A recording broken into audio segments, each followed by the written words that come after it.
اگر کسی کو کرنٹ لگ جاتا ہے تو جو ارد گرد کے لوگ ہوتے ہیں ان کو کیا کرنا چاہیے؟ اگر کسی کو کرنٹ لگ جائے تو فوراً سے اس انسان کو ٹچ نہیں کرنا، بالکل بھی اس انسان کے قریب نہیں جانا. اگر آپ کو پتہ ہے کہ اس کی مین سپلائی کہاں پہ ہے، پاور سپلائی کہاں ہے، اس کو فوراً سے سوئچ آف کریں. اس کے بعد آپ کوئی بھی نان کنڈکٹنگ تھنگ جیسے لکڑی کا ٹکڑا، اسٹک ہو گئی یا ووڈن چیئر، اس سے اس کو الگ کرنے کی کوشش کریں. اس سچویشن میں بالکل بھی اس انسان کے اوپر پانی نہیں ڈالنا، بیکاز پانی جو ہے وہ خود سے کنڈکٹ کرتا ہے electricity. It will make the situation more ورس.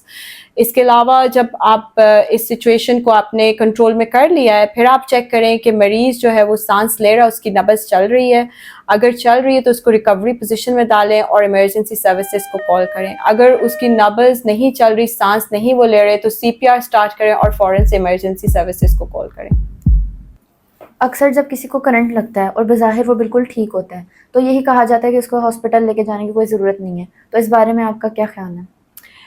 جب الیکٹرک کرنٹ جو ہے وہ آپ کی باڈی میں مسلز، نروز اور آپ کے ہارٹ سے گزرتی ہے جب آپ کو کرنٹ لگتا ہے، اس لیے اگر وہ مائلڈ بھی ہے، آپ کو شاک لگا، تو بھی ضروری ہے کہ آپ نے ہاسپٹل جانا ہے، تاکہ ہاسپٹل وہ کم از کم آپ کی ECG کریں اور دیکھیں کہ آپ کا جو ہارٹ ہے وہ صحیح کام کر رہا ہے.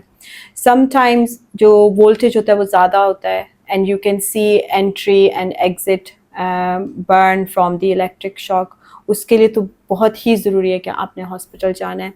جو وارننگ سائنز ہوتے ہیں، وارننگ سائنز ہیں، ان میں اگر مریض انکانشیس ہو گیا ہے یا پھر کنفیوزڈ ہے بعد میں، یا پھر اس کو اپنے دل کی دھڑکن جو ہے وہ تیز محسوس ہو رہی ہے یا irregular محسوس ہو رہی ہے، یا اس کو سانس لینے میں دشواری ہو رہی ہے، یا پھر اس کو مسل ایکس اینڈ پینز ہو رہی ہیں، تو بھی بہت ضروری ہے کہ ان کو ہاسپٹل لے کے جایا جائے.